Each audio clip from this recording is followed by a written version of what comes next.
has gone away and come runner-up in every event that he's entered. Let's go to the under-18s. So these are the young kids, and some of these kids are actually, they say under-18s. I think there's some like 14 and 15-year-olds here running around. Wendy, did you see some of these kids? There's some talent there. There's a couple of, I think there's a couple of 16-year-olds that are there. Yeah.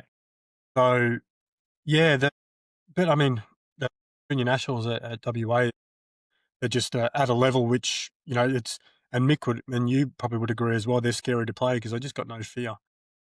They'll just take anything on, and when you draw them in a comp, you get a little bit of, you know that you got the experience to beat them. But I'm hoping for clusters. Yeah, exactly.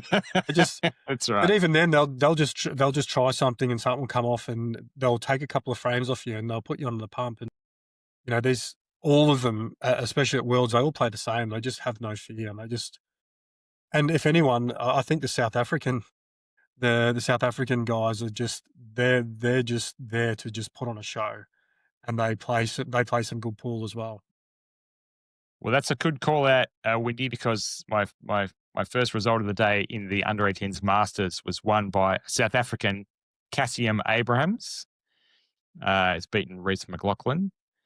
Our best, well done, Cassium. A quick update that we got this one wrong. The under-18s Masters was won by Reece McLaughlin, not Cassium Abrahams. Cassium came second in that event. He was the runner-up. So apologies to Reece. Let's get back to the show. I hope I'm pronouncing your name right. But yeah, good to see some South African talent coming through. Like we get a lot of the UK. Like it's very common to see UK, Malta, Australia do well in these events. But when some of the other countries come through, it's fantastic. So great to see some South African talent coming through. Best placed Aussie there was Kieran Dempsey. That's Sean's younger brother. Made the last 16 in the Masters. He's improving so much. Improving, yeah. Good putter, Kieran, and he's just going to get better at the tactical side of the game as he plays more and more. And so in the Scotch doubles, under 18s, in the Scotch doubles, Jaden Billingham and Oliver Goddard from England, they're a couple of young talents, beat Ryle James and Jack Bedds from New Zealand. Good to see that some New Zealand boys make the... Refereed that one. That was a good match. Did you? Yeah, great. From Australia, Jackson Agale and Kieran Dempsey made the semi.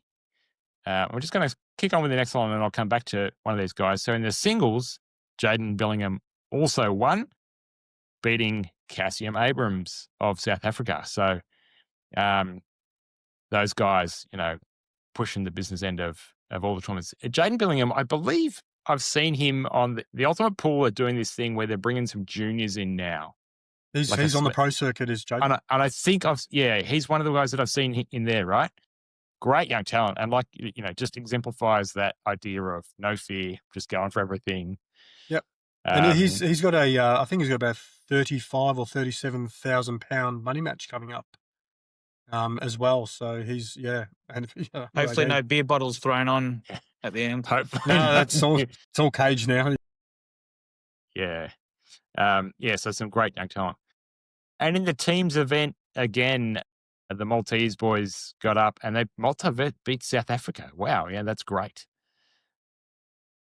Bodes well for the future of the young talent for Malta and South Africa. Hopefully, we'll see some of these guys coming through in the main draw.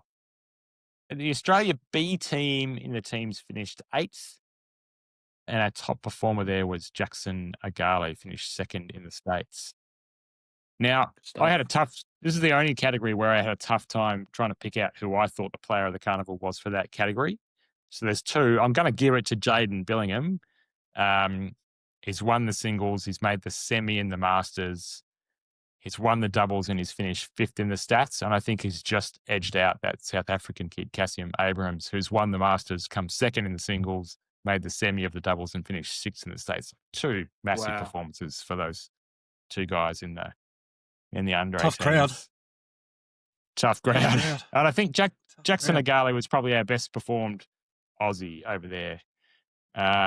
He's finished 2nd in the stats. He's made the semi-final of the doubles. So well done, Jackson, on your performance there. Good stuff, mate. Good Jackson. The under 23s. Now there's a bit of interest here for the Aussies. I'll start with the Masters. So Sean Walsh of Ireland has beaten Australia's Sean Dempsey, in the Masters. Then in the Scotch doubles, Alex Cameron and Adam Stevens of England has beaten Jack Green and Sean Dempsey of Australia. Then in the singles, it's the same result as the Masters. Sean Walsh of Ireland has beaten Sean Dempsey. And in the teams event, England A has beaten Australia B, which included Sean Dempsey. So So what do we Sean do has... here? Next year, we get rid of Sean Dempsey. Sean Dempsey Is he has gone 24 away yet? and come runner-up in every event that he's entered. Joking. Unbelievable. Good effort. Keep knocking on doors. Eventually one will open. Knocking on doors, yeah. Sean. He's finished 9th in the stats. I think we talked about this last week, but I forget if we kept it on the in the final edit or not. But I was talking about Jack Nicklaus. Jack Nicklaus is a golfer who's won the most majors ever. He's also come second in the most majors ever. Like, if you want to win it, you got to keep turning up. So, Sean, keep turning up, mate. You're doing a bloody fantastic job. We're really proud of your efforts over there. Yeah. Well done. Clearly the best performed Aussie in the under-23s, but was pipped by his arch nemesis as player of the carnival in the under-23s, in my opinion, Sean Walsh, who's won the singles, won the Masters, made the semi-final in the doubles, and come second in the stats. So the two Seans absolutely dominating. Sean Walsh, beautiful cues. Really nice cues. Yeah, I watched some of both of those finals. And actually in the singles final, Sean Dempsey went on was being dominated, I think, and made a big comeback, won 4 or 5 frames in a row to actually make it an interesting scoreline. So, well done to do that. Did beat Shane Thompson as well in the singles, Sean. That's and right. And Cole Bedford. Knocked off a few good ones. Cole Yeah, Bedford knocked as well. off. This is in the men's singles event. He's knocked off 2 Ultimate Pool professionals back to back. And Shane came back at him too towards the end. Yeah, and then I think got yet another Ultimate Pool professional and lost to them in a third match, but had some big names. We're probably one of the toughest draws for that kind of stage of the event that anyone had and knocked them both off. So yeah, very well performed. Had a massive tournament, Sean Dempsey. So well done again. So